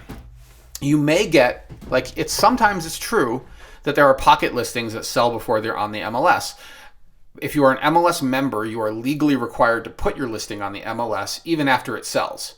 You have to put it on. So we know about what percentage of Compass's sales are actually in-house double-ended. Pocket listings. Yeah. It's really small, right? So if you know that fact, and you know that now you can't even put it on Zillow if you go private client, why would you ever choose this pathway? That's the current battle. And I guess Compass's CEO, Robert Redfin, or I don't know what his name is. Not founder, Redford. CEO. No, not Redford. That's Sundance, and we're going to talk about that too. Oh my God, we have a lot to talk about. We got to move on with this podcast. But he just came out and said, look, we have a book of all of our private listings. Anybody can walk into our offices at any time and see the book. Like, what a troll of nonsense. Nobody walks into listing offices to see books of listings anymore. That's sneaky. Yeah. It's more shady. It's like a gym being like, you can only cancel your membership with certified mail or something, like. It's just nonsense. It's nonsense, and it's silly. And it also, in my opinion, it treats their clients disrespectfully, like they're morons. And because it's smoke and mirrors and not a lot of the public sells real estate frequently, they have a hard time telling the difference between a really high quality agent and services that really do something, and these types of smoke and mirror games that play on cognitive biases and make you believe you're getting something when you're not getting anything. So we have a commitment to never play games with you and treat you with more respect as a client of our brokerage, but not everyone plays by those Can't games. say much about these other guys, Yeah. Well, but if pricing it right's important, and that's why you have to see the competition. That's why you have to have an honest discussion about how the home sizes up next to others in its price class and location. And you also need to look at the comps to make sure that it'll go through appraisal. But that's how you accurately price a home. It's not by polling 15 random agents. Yeah. Okay. Anyhow. All right. Yep. That's the end of our closing tape. That's the end of our closing table for this real estate podcast. That was our key segment. And hopefully we covered everything you wanted to hear, everything from curb appeal and what images to show on the MLS or on social media, the importance of story. The last thing we didn't touch on, I see it in the bullet list, Hamish, just before we go off, is that as you're developing that story, it's also really important to ask what the archetypal buyers are for the property. And sometimes the seller may have insight into that you as an agent didn't consider. Often the agent has insights into that the sellers hadn't really thought about. Like, one of the reasons we staged one of our recent listings with a main floor primary, even though that's not how the sellers lived in the house, when they vacated it, it had a main floor primary because there's such a huge segment of the market that has mobility challenges or will. And exactly, that is it. Aiming at that person by that staging decision was helpful. Actually, who bought the house were older folks whose adult children and grandchildren live in the neighborhood. So the story, the video and photo story, should be built around the archetypal buyer. and ask that question carefully, and interviewing the owners helps illuminate the archetypal buyer as well as some of the best aspects of living in the home that as an agent you may not have realized. It's local knowledge, yeah. Okay. All right. Okay. End of that segment. Ready? It's time for a segment that we like to call shameless self-promotion, and that is taken directly from one of my favorite radio shows from NPR in my youth called Car Talk. Not sure if we have any old Car Talk fans, but Hamish, you would have loved it if you had been born. Probably, yeah. If I would have been born. Dang it. Anyway, shameless self-promotion, where we talk about some of our current listings or buyer needs, things that are coming on market that we can share with you if we are almost to the point of going live. And I think we can go ahead and share 2 listings with you that are going to go live by this weekend. And we are well within the MLS rules, because by the time you hear this, they should be on the MLS. And the first one is 700 Poplar. And this is an oversized townhome with a 2-car garage on the far west side of Poplar. And that is west of Broadway, but it's in extremely close proximity to the Lucky's Empire, as I like to call it, which includes that fantastic grocery store and a number of restaurants and a liquor store and the bakehouse. All of that is the Lucky's Empire. You can stroll out your front door and be there in a few minutes on foot, or you can head west and be in open space even faster along some of the most premium open space in all of the city of Boulder, the Wonderland Lake open space. It is spectacular. The views along some of those trails down to the Flatirons are truly jaw-dropping and, frankly, relatively flat. So it's a pleasant walk. It's not an extreme hiking area. People also will paraglide from that community, that park, right there. So, and if you're a cyclist, footage of that. I gotta put that in the video. I realize. You should. Yeah. If you're a cyclist, you may also benefit from just shooting south from there, and you'll end up on the 4th Street bike path very easily. There's some interconnected social trails or regular trails that will take you right onto the 4th Street bike path. You'll shoot across Linden, and all of that makes it a spectacular location. So the price point on this house is going to be very reasonable for what it is, but it is an attached dwelling. That's the only reason it's not into the... It could be easily $500,000 higher if it was detached in this size and this location. So this is it's got one attached wall, and you may not even realize it's an attached dwelling. In fact, the owner's son lives very detached. Yeah, didn't realize it the first time he visited the house. Like it functions and lives like a detached house. It's got very pretty landscaping. It has very attractive outdoor entertaining areas. And if you want to try to capitalize on Sundance, it has a legal ADU. So you could potentially have short-term rentals going on during Sundance or otherwise, or use that ADU for family or friends. So what a spectacular property. In fact, I'm going to mention it to our clients I'm doing a showing to tonight, that even though they're not looking for a attached dwelling, they should look at this one because it has everything they want except for that one attached wall. And that you probably aren't even going to care that there's that one attached wall. As a note too, the buyer that I showed Hopi to is interested as well. So I'm going to send them the photos. Wow. I will just express a little frustration because he knew about that listing a long time ago. Did he? He thought it's not the right fit for him and kind of dismissed it. Oh, he's changing his strategy. Yeah. Okay. All right. I'll talk to him about it. I mean, I think that would be perfect for him too. So I have no doubt that 700 main Poplar, level primary. It's got a main level primary. I have no doubt it's gonna move pretty quickly. But when you have a listing that is a little outside of the mainstream story, right? Like buyers in this price point are mostly looking for detached single family houses. You sometimes have to drag them to come look at something that is better than the vast majority of detached houses, especially at this price point. Like it's better than most of the detached single family houses, $500,000 more expensive than this price point. It's bigger and better than mine. My single family home. Yeah. Yes.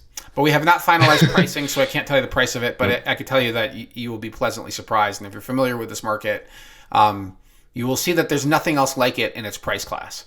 Like you basically have to go downtown and be into the threes to get something that lives like this as an attached dwelling. So I think it's gonna be a strong one. And then the other one that I want to mention is also a little bit of a unicorn, and that is if you need a office that has frontage right on the street in an area that is somewhat commercial, but then has a really attractive 2-bedroom townhome above it. This is like the perfect live work situation, and it will be on the market in Uptown right around the corner from our office with a 3-time past client who's very excited to bring it to market. It's been a rental for a few years, but now it's been, you saw it, Hamish. I think she did some updates like new carpet and new paint, new carpet. It's been painted. She went through and replaced a lot of the light switch covers and redid some of the wiring to make it a little bit more functional. Like some really nice kind of thoughtful touches to it.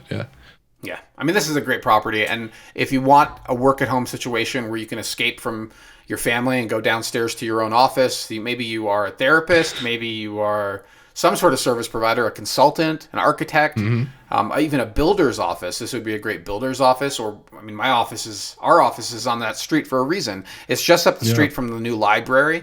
When that library was being constructed, there was a lot of concern that it would attract people experiencing homelessness to use the bathroom and smoke meth in there. And the city took all of those concerns very seriously. It has full-time security. And every time I'm in there, I've seen no issues even remotely like what we've seen downtown. So come check it out. That listing, what's the address, Hamish? 4585 13th Street, Unit C. 4585 13th Street, Unit C. So those are our two shameless self-promotions of the week. We are very focused on getting the photography and videography stack done with mastery and style, and also telling the story of these unique properties. It is our priority this week, and that's what you got for shameless self-promotion. Newsletter. Maybe we should mention the newsletter. Yeah, I did put that in there. I forgot about that. Okay, so the newsletter is out. And I've moved us to a quarterly publication schedule. It just became unrealistic to try to do this monthly. And clients always come first, but with 3 months to plan the newsletter, we should be able to hit that at the beginning of every new quarter. So the May or second quarter Fresh Listings newsletter is out, which looks back on data from the first quarter of 2025, which is a reasonable length of time to really know what's happening in the market. There were some surprising statistics in there in terms of high inventory, but also some signs of the market waking up in March.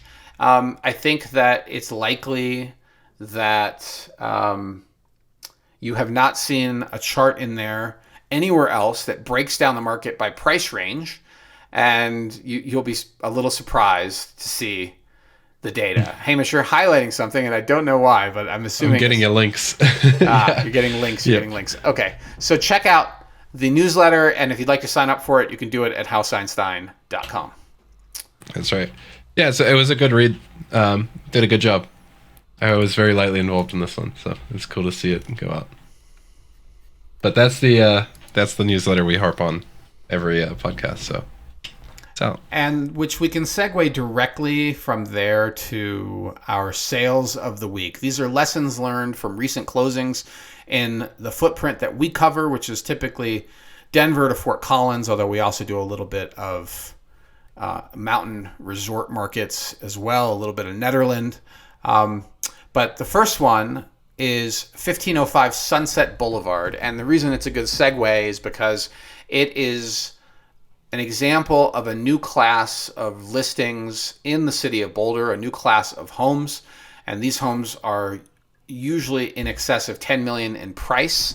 I cover that in the newsletter from a data perspective, and you will be shocked to see how few of those homes are under contract, despite the marketing deluge you might get from your favorite realtors who have these listings. Very, very few of them go under contract and sell at these price points. But it is, in my mind, the continuation of something that began a long time ago, and I started writing about in 2005 or 2006, and I called it the Aspenization of Boulder. And the Aspenization I felt was inevitable given the wealth trajectory, given the concentration of tech workers and the movement of companies to Colorado and to Boulder in particular, including Crispin Porter, Boguski, which was one of the ones that really drew it to my attention that the nature of our little town, our fair city, is changing. And the writing was on the wall with the protected open space, the actions of city council in terms of their attempts to create affordable housing, which just pinched the middle. And so we're ending up with a city that has affordable housing and very high-end housing. And now we're seeing the ultra-luxury category finally emerge.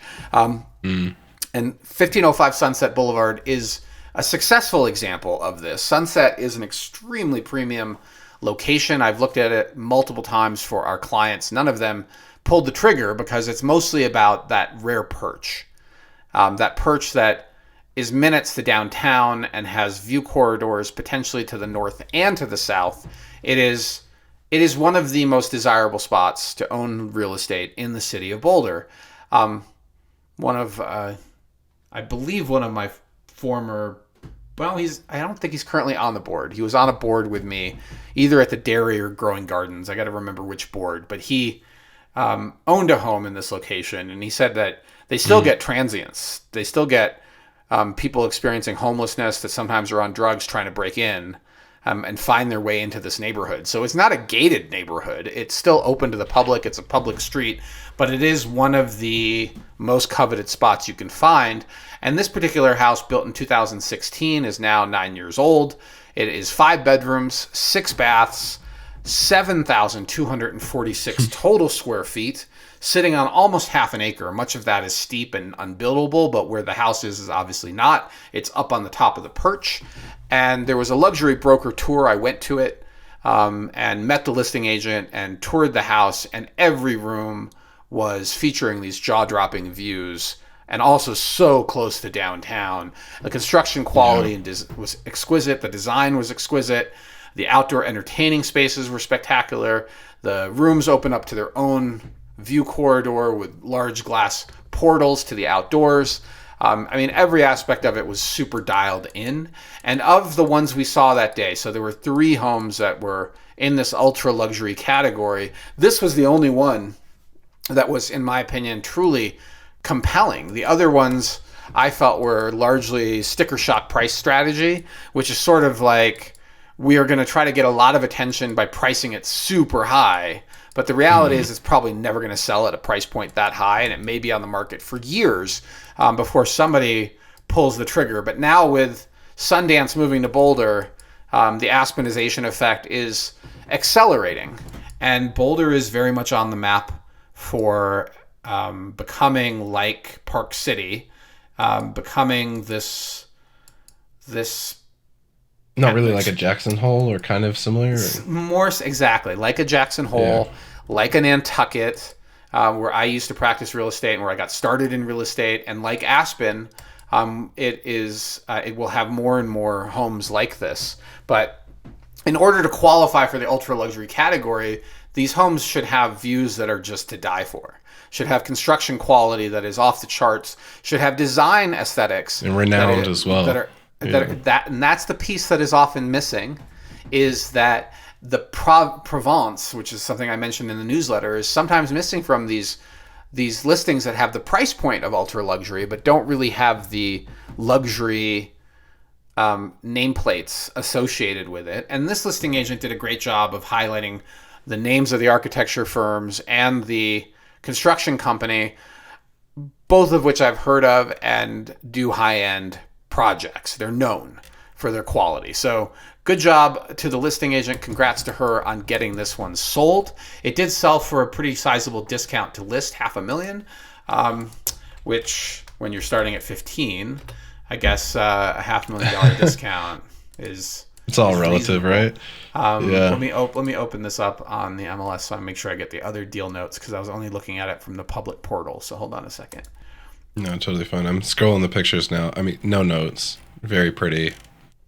As you would expect, the marketing and the listing to be at this price point. Yeah, I mean, she kills it. Yeah, we like this agent a lot. We do. We do. She's very smart, very savvy. She does a lot of downtown historic stuff, and we always enjoy our interactions. So she nailed it. I think she also has the crown for the most expensive listing in the city of Boulder prior to this. So now she can claim that she has sold the most expensive listings in the city of Boulder, not just once but twice. Kudos to her. She's killing it. Yeah. And this listing really killed it too. It's starting from a listing like this, right? Like she's not putting, she's what's the word? She's not. There's some graphic words, right? Like when you start with a listing like this, it's a lot easier to get amazing photography. Although I never saw any video on this listing. And it's possible there is a virtual tour. But there was no that. It's just a virtual tour. It's not a. Oh no, maybe it is a video. It's on Vimeo. She went with Vimeo instead of YouTube. I think I'm seeing that more often too. Yeah. I think agents like it because, well, I don't know. It does show you that it only had 669 views. So see, it's on YouTube too. There it is. Oh, is 2024. it? Okay. How many views did it have on YouTube? Oh, it's got a whole 250. Okay. Published by the brokerage. Yeah. And published by the 251 brokerage. now. But she didn't. That means no paid advertising because that sort of view count, they didn't actually pay to advertise it. Which is again, ask what you're paying for. But she did a great job, great listing. Moving on. Next one. Yeah. So the next one is 2125 Upland, also a listing I toured in person and covered at the Hearth and Stone luxury broker house tour a few weeks ago. Spectacular house. Really well designed, built in 2023 in a location that is outside of the floodplain on Upland. So Upland has a 100-year flood running right through it. And this is the important thing to remember when you are shopping for real estate is if you can avoid the 100 and the 500-year flood, particularly in Boulder, which is Colorado's most flood-prone city. I've heard that repeatedly. I don't know if it's true. It is called Boulder Valley. Yeah. This house is outside the floodplain. Spectacular spot. May have a little traffic noise from 28th, but probably not. And when I toured the house, I was very impressed with its quality. The tour was hosted as a start and end point here. Really nicely designed. 4-bedroom, 4-bath with 3,000 square feet and a decent 18,500 square foot lot in a nice quiet spot of North Boulder. It's not west of Broadway, but at the same time, I don't know if you really need to be west of Broadway when you get so much house for the exchange. I mean, that's a decision every buyer needs to make for themselves. But great property, good job throughout the marketing of it. And it was on the market about 60 days before they got an offer, originally listed at 3.95. And that was October of last year. They pulled it off. October, kids, is a horrible time to list. Sorry, it actually started No, it did start in October. So October 22nd, 3.95, it was listed. They pulled it off in February after 100 days on market and refreshed the listing 3 days later at 3.85. About 2 months after that, they cut it another $200,000 when it finally went under contract in April.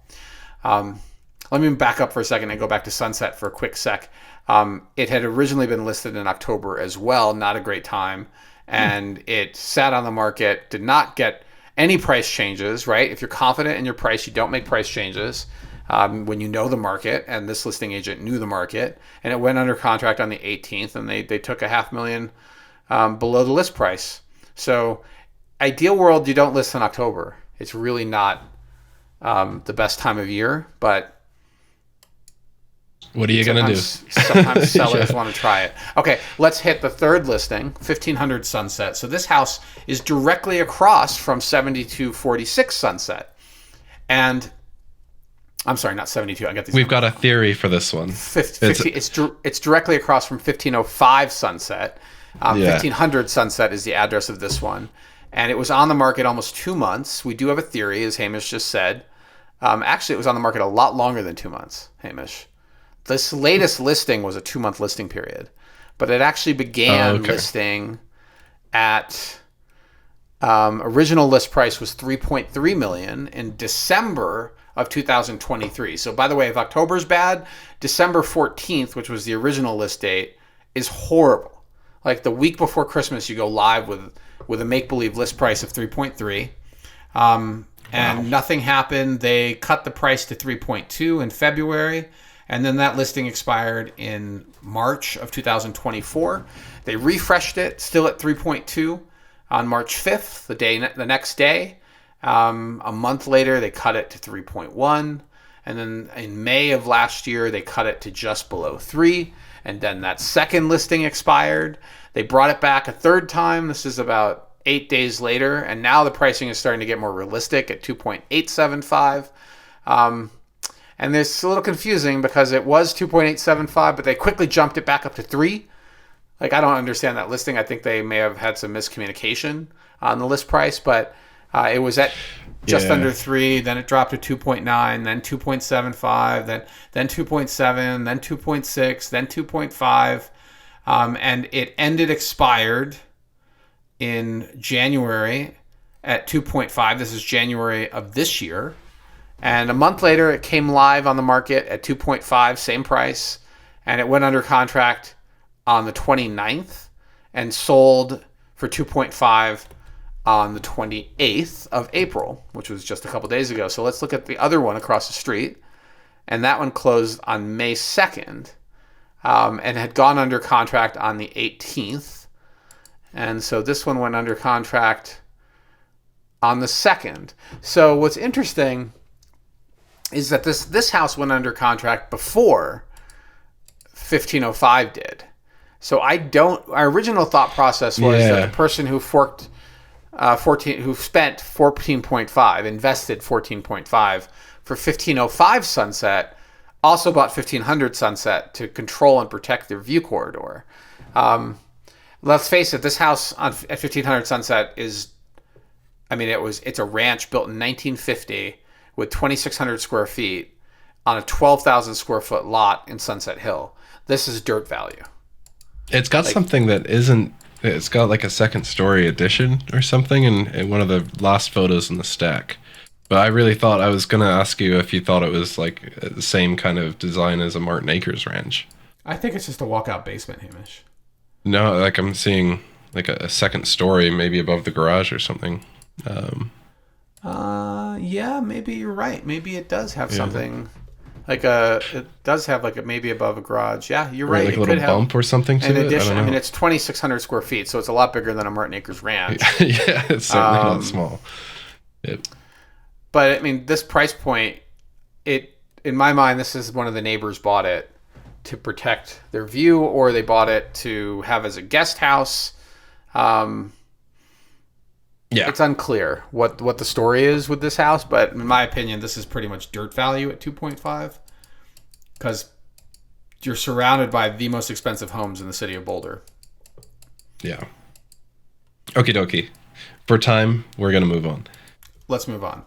2625 6th Street is our third listing that sold recently. And I did take clients to see this one. Super cute location, listed by a friend of ours. 2,000 square foot house built in the 1950s, even though it looked much older. When we walked into the house, it had all the historic charm of a classic home that might be in Mapleton Hill. And instead, it wasn't. It was built in the 1950s and thoroughly updated. We really liked the living spaces. We loved the updates. It did feel like there was some unevenness in various places in the flooring. The white picket fence is classic. But the part that gave us pause was the backyard felt very not private, right? We felt like very exposed. And I mean, Newlands, right? The crawl space was also kind of a weird space. The sellers had hoped that the crawl space was it's listed as storage on their floor plan. They really had hoped reasonable. It was like they could turn it into like a children's playroom or something, and it just wasn't going to be feasible or likely to ever get a permit for. They asked me, one of the questions my buyer said was, "Do you think we could get a permit to turn this into a playroom?" And I said, "I doubt it." Like this is one of the things people might consider doing is one of their middle of the night, convert this into living 100%. space. But the ceilings aren't tall enough, and I think you would be batting your head against the wall to turn that into legal living space. And are you sure you really want your kid in a playroom, in a room that has, no egress windows, and it's like the kids are playing in the basement, not even in exposed foam insulation. Yeah. But cute house, and it had a lot of emotional appeal, and it's no surprise that it did go under contract and sell, and it's also in a price point where a lot more real estate is selling in Boulder at the moment. It was listed at, again, another one of these. Oh, I have seen this one. Okay. Let's list it in the fall deals, where it was listed in September. Again, a horrible time to list. Went under contract quickly, but that buyer bailed out. It was withdrawn and then brought back to market right before Thanksgiving. And then the price was cut from 2.2 to 2.1. And then after Thanksgiving, they went to 1.95. Hint, hint, this is like bargain season. And it was withdrawn right before Christmas, came back at 1.895. So another 55 grand off of list in March. And it went under contract this time pretty quickly. So March 14th was the most recent listing date. April 2nd, it went under contract and it sold for 1.78. So huge discount. Yeah. I think if my clients realized they could negotiate it that low, they probably would have been more interested. But look at the date it went under contract, more than 2 weeks after it had originally listed, or the most recent listing. So that's when you offer low. You see a listing history of unsuccessfully selling. In the back of the head, the seller is just in fear it's going to not sell. And then they came in with a low offer and were successful. 1.78 is a fantastic price for that house. Mm-hmm. Yeah, no kidding. I'd seen this house, and for whatever reason, these pictures do not jog my memory at all. I think they accurately represent the home, but they just do not compute. It's very strange.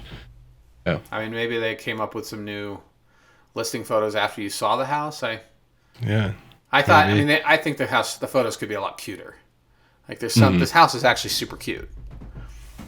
Unlike our next listing, 2685 Stevens Road is our last sale of the week, and it's super interesting because we almost offered on this house, and I think from what I learned from the listing agent, the seller had made some decisions on how to communicate with the other side that were problematic. Like initially, it was supposed to have showings through the first weekend, and that they were going to delay looking at offers until the following week, and we felt like we had plenty of time. And then suddenly, it was first come, first served. Like the seller said they'll take offers at any time, and now my seller had already made plans, and they had a scramble. I showed it to one of the two. One of the unique features of the house was that they had a bump out addition, which really created a much more pleasant living space. And the home seemed like it had been extremely well taken care of. Like none of the updates, remodeling, the addition seemed to have been done as a cheap flip. It all looked pretty high quality. The one thing that was challenging was a primary bedroom on the lower level. And in fact, my client stayed downstairs while I walked around upstairs, and he confirmed that it's noisy. And this particular client might have odd sleeping hours due to their job and needed it to be a more quiet space, but they were still considering it. But the miscommunication around when offers will be received or not received, and then the listing, the seller wanted to pay a discounted listing commission, a discounted buy-side commission, which was well below the standard. And that also was causing consternation because we then had to work on how to handle that with our clients. And at the end of the day, the vibe the buyers got was the seller was just difficult and cheap.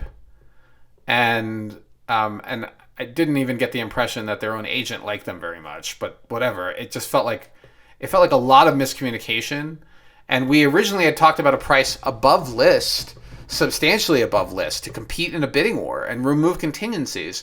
But remember, real estate is a deeply emotional process, and when seller miscommunicates to the other side, is disrespectful to the other side, it makes all these deal hurdles that didn't need to exist. So it did sell for list. I don't know what the commissions were without seeing the settlement statement, but it wouldn't surprise me if the seller eventually had to concede at least something on like the super low commission they wanted to offer the buy side. And a primary in the basement is just a tough sell in general. Like I'm that's surprised. What I told. Yeah. Exactly right, Hamish. Like weird. Well, one of the things we advise our clients to think about is even if you're okay with this, you're limited in your market in the future. And yes, you're okay with it, but you have to understand that you're an outlier. Most people are not going to be okay with this lower level bedroom. And maybe in the future you build an addition on this house and create a better layout and floor plan. But this floor plan appeals to like 10% of buyers. Most people don't want their bedroom in the basement, their primary bedroom. So that is something we talked about. But the irony is I'm pretty sure we would have been way above this price if it hadn't been so miscommunicated. And also, not just but almost like insultingly miscommunicated. Like it was just like, okay, we're good. We're just going to let it go and move on. Yeah. Speaking of moving on. And so let's move on because we are well into an hour 45 in this podcast. And I thought we would be under an hour and a half, Hamish. But what can you do? I know. We're barreling ahead. So I couldn't find any links for this one. Okay. Well, if you read the newsletter of our former, is he still a current city councilman? Hang on a second.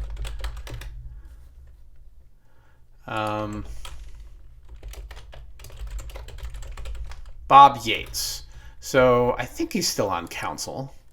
I'm trying not to. Didn't you say Bob Yates can be a a little rough around the edges, perhaps, or I think he's financially conservative, and so he's frequently the target of our more progressive citizenry and perhaps more vocal citizenry. But he had a really interesting newsletter that came out 2 days ago to talk about the flood mitigation lawsuit that's happening for CU South. He also has discussion of a fee on pops and scrapes that council is thinking about charging. Of course they are. And I'm pretty sure that's where I saw the article about all the development that's happening on the east side of Boulder with the bioscience buildings that an investment company has acquired recently in the tune of about $600 million. And council is not calling up their building plans to build new modern life science buildings over there for probably techie bioscience companies. I think it's great to have more jobs in the city of Boulder. I might be the rarity in that department. And that's what that article was about. We'll have to look for the link because I'm not even reading it. I'm just going on memory, and I don't even see it in Bob's bulletin. So I wonder where I saw that news article that I wanted to talk about. I'm seeing stuff from like 2024, and I saw stuff for like Redtail, but we covered that a while ago too. The ConocoPhillips development. Yeah, we'll have to revisit that news story since we don't have an actual link. But the commercial vacancy rate is what you wanted to talk about, Hamish, and it's hit 30% in the downtown area. Yeah, so I thought, Oz, that Boulder for the most part was pretty work from home even before COVID.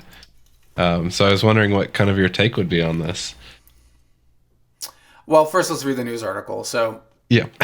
and it starts with, if an office space sits empty, does anyone notice? Well, yes, because people in the business world are taking note of rising empty commercial space in downtown.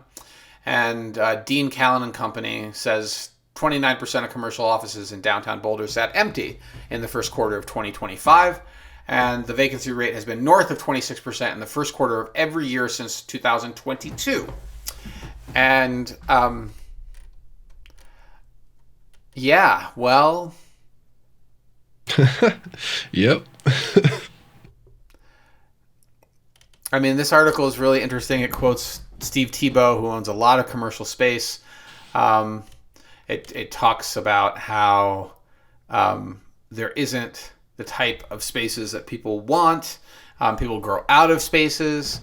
And the cost for downtown rent is really high when you could move to East Boulder and get the same space you need for much lower costs.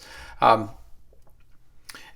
Tebow says even getting it down to 15% would be a massive difference. It's really unfortunate because Tebow, of course, controls a lot of that downtown real estate. We should do a Who's Tebow episode or Carveout or something. I don't want to be on Tebow's bad side. I've met him personally a few times. I doubt he remembers me based on our interactions, but I've met him a few times, and he's a philanthropist and supports a lot of nonprofits in our community, for which I'm always grateful. I'm not going to say anything negative about him other than he does own a lot of downtown real estate. So if rents are high, it's partially because they control the rents. And it is a bit of a thorn or it's a negative for downtown to have that much vacancy, right? Mm-hmm. Like, these are properties where commercial taxes are being paid anyway, but it is unfortunate because we could have a much more vibrant downtown area. I was going to say, for vibrancy's sake, yeah. I mean, instead, downtown seems to be mostly tourism, and there's a handful of restaurants that we go through, but we go to because we drive through downtown all the time. But it's always a bit of a pain to find parking. And I know some downtown business owners have said that they struggle to keep the lights on and keep their small businesses going, like retailers, restaurants, because there's not enough office workers who would frequent their businesses. So I think Boulder should take a serious look at this, because in the long run, that kind of vacancy rate could be really detrimental to our community. Like, do we care more about retail than office space? I mean, can we convert some of this office space perhaps into residential? It's possible. Can we look at options? Yeah. I mean, I think this is the kind of thing that City Council should be taking seriously, and I don't think they are at this time. That's my hot take. Yeah, I think. Well, I'm patting ourselves on the back for reporting on it now, and we'll look back in a year or two when it becomes immediately relevant again. Absolutely. Yeah. Absolutely. Okay, so let's talk about graduation week. That's our last news item. And all of our lovely CU students, well, not all of them, hopefully, some of them anyway, are graduating this week. And if you've lived in Boulder long enough, you will discover that the students are a big piece of the lifeblood of our city. And when they are not here because it's summer or they're on break, it is very noticeable in the traffic patterns. You can get around town easily. You don't need reservations anywhere. You can go into Target and not be mobbed. Like, it's a different city when the kids are not here. But when the kids are here, yes, it's a little bit more difficult to get around, but the kids also bring an energy, a youthful enthusiasm, and a joie de vivre that literally is here everywhere in our city. And their antics can be really annoying if you happen to live on the hill and they're setting couches on fire or throwing crazy parties. And their parents coming into town and taking up all the reservations and also often partying with them can also be a little annoying. But at the same time, it's kind really of hand in hand. Yeah. If you want to talk about the economic heart of our city, it's CU.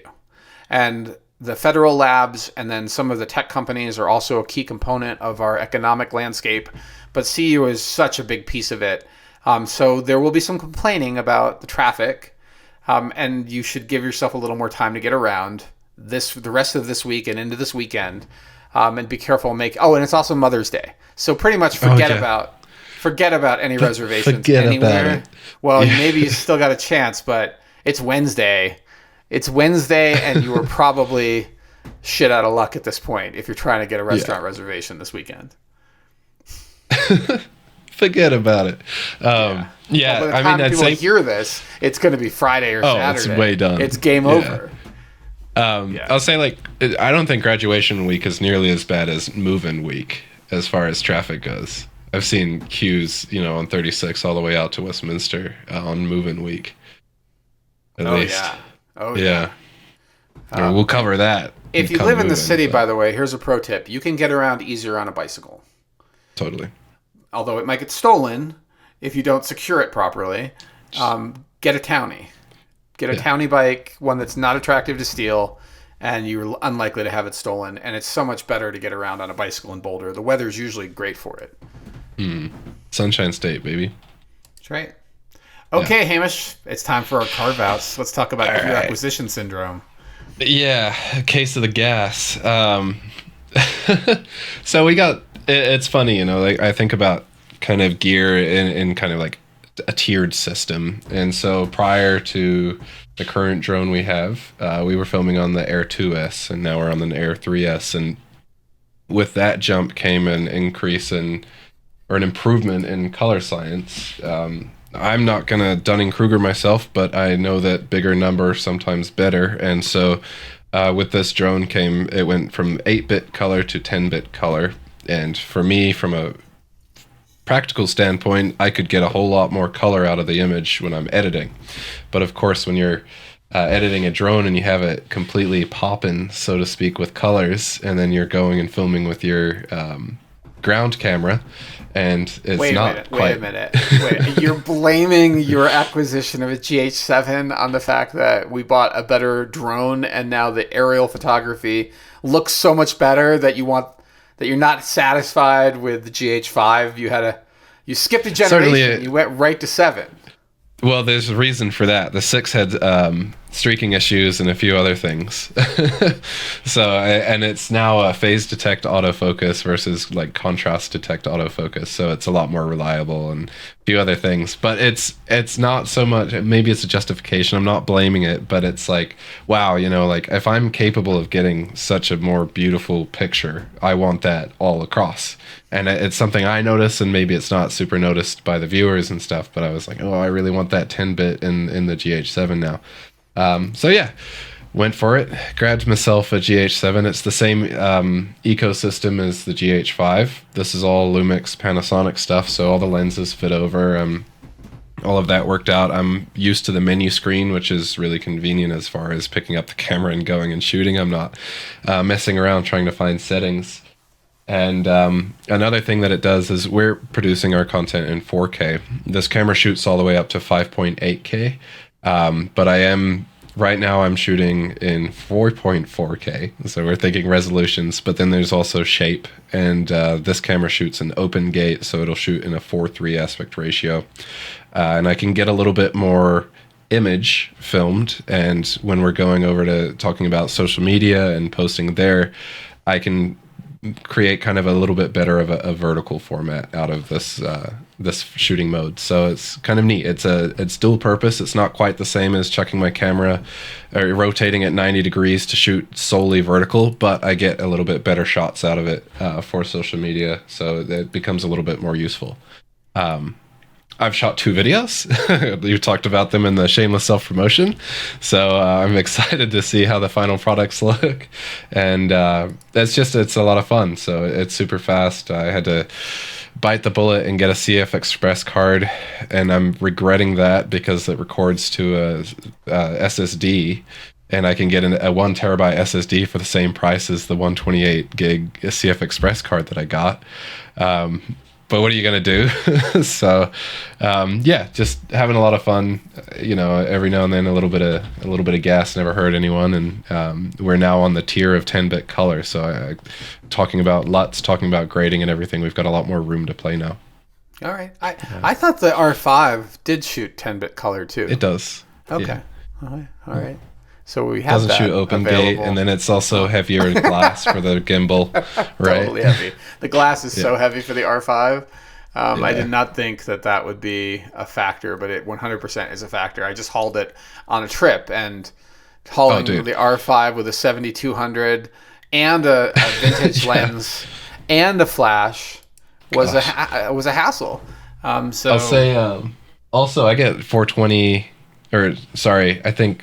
It might get 240 FPS 4K in this camera. Wow. I know I get 120, but we're talking about the joystick and the gimbals and everything. Like at this rate, I'm not really even slowing down my 60 footage unless it's like a really tight shot that I couldn't get really that well.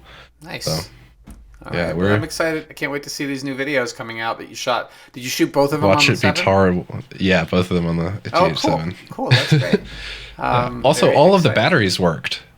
So I've got 4 batteries for the GH5 that work for the GH7. Granted, I can't shoot open gate, which is the whole 4:3 thing I was talking about. But if I wanted to shoot in the exact same settings that I was shooting with the GH5, but 10-bit color, yeah, it'd be great. Are you going to sell the GH5? No. Just keep it as a backup. pretty much. It's now a B cam for all the multicam work I do, but I like it too much. It's got like kind of a, I've got sentiment over it. Well, we did talk about a 2-cam setup for Realtor interview series that we still have to put together, bio videos for our team. So maybe we could use it for the I think R5 and the GH7, and then we can shoot some really hot stuff. Yeah. Okay. All right. Yeah. Well, I think that's kind of fun. I can't wait to see the new results. The results. It's going to be imperceptible. Yeah. Yeah. Gear acquisition syndrome. Well, all right. Man. My Carveout also deals with photography and non-real estate photography. So for a while, I've noticed a look that some lifestyle influencers are putting online, and that look involves, it basically looks like retro nightclub photography from the 80s or 70s, where there was a flash and the background is underexposed, the foreground, the subjects are overexposed, and a little flattened, a little blown out, and the colors are kind of crazy looking, although sometimes a little Kodachromy, vintage looking color, because they originally were shot on film. And that is a look that's actually very difficult to create with a cell phone. And so you have to bring a standalone camera and flash setup. We've experimented a little bit with flash for interior real estate photography too, but this event I attended over the weekend was my first foray into seeing if I could get that look at an event. And I actually took a shot of you, Hamish, as you know, learning this technique. And as it happened, at this event, another friend of mine had the same idea. And he has a professional background in photography, and including attending events and getting paid to be the photographer, and as well as headshots. And he had a similar Godox flash, but one with the vintage barn doors that look like a camera from like 1920, the silver circle of pedals. With the like light. Okay, yeah. And he also shot on a very wide angle lens. And I unfortunately did not have my wide angle because you had it. And so I had the 7200. I'm not blaming you. Oh, God. But now I'm imagining what you're dealing with. Right. So I still got some great shots, but did not have quite that look. And then I realized that the secret was the wide angle lens, because he's looking for distortions. He wants those weird facial expressions and crazy scenes. And so he's shooting at like 10 millimeters or even wider. And I'm like, well, that makes a lot of sense. You have to get really close to your subjects, put them up front and center. But it was really fun to see the differences. And those barn doors limit the light to just a narrow pocket that gives it that look. Oh, yeah. So all sorts of interesting... That's cool. It's interesting to play with. I mean, we obviously both geek out on photography and videography. And it's interesting to see, like, the hipsters are playing records and are shooting film and getting, analog. Oh, super. And the most interesting thing was he was shooting with a Nikon Z9, I think. That looks like my Nikon F2 from 1970. ZF. It would have fooled me. Until I realized, wait, why does it have a screen? Like I thought he was shooting film, and no, he was shooting digital with this vintage looking body. It was really fun to geek out with him about camera stuff this weekend, and his results were definitely way more appropriate to that look than mine. But it was cool to see him kill it with it, and I was still pretty happy with the 30 or so shots I took. When you get it figured out, I'd love to pick your brain, or maybe we have some fun with it at a team meeting or something. Well, we have a bowling event. We do. That'd be perfect for it too.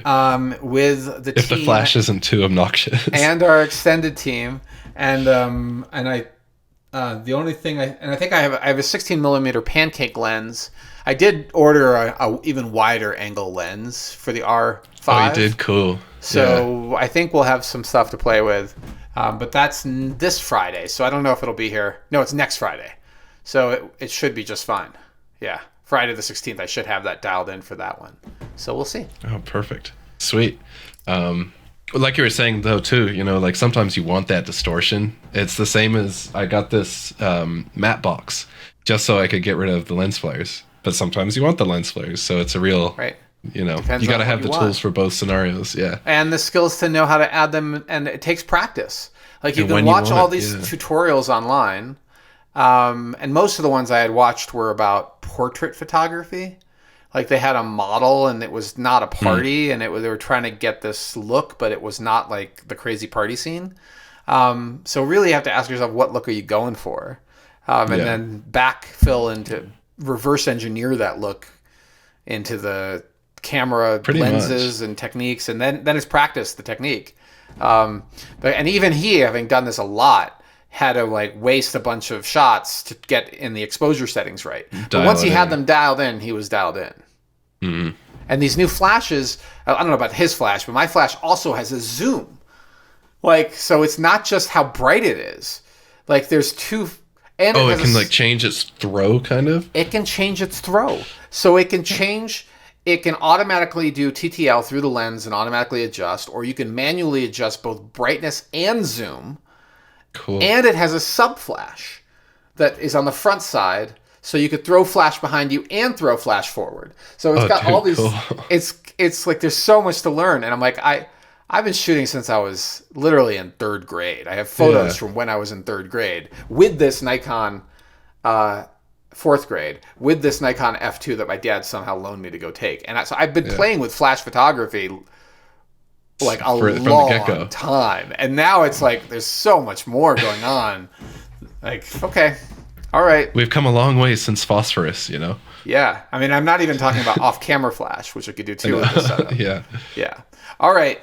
That is the end of our Carveout, and this is the end of podcast 77. I would like to thank you so much, dear listeners and viewers, for joining us today. Hope you enjoyed our rambling discussion on all sorts of real estate photography, videography, the importance of story, the stuff we do, the lessons from sales of the week, a little bit of news, although we rambled through it kind of fast because we're running out of time. If you'd like to learn more about our brokerage, which sponsors this podcast, you can visit us at houseeinstein.com. You can also check out our social media at YouTube. You'll find us on Instagram, on Facebook, on X, on Blue Sky, on Threads, on LinkedIn. I do publish occasionally on LinkedIn. If you like what you hear, you can get our quarterly newsletter at houseeinstein.com. I want to thank you one more time for joining us and for listening. We welcome your feedback, and we'll catch you next time.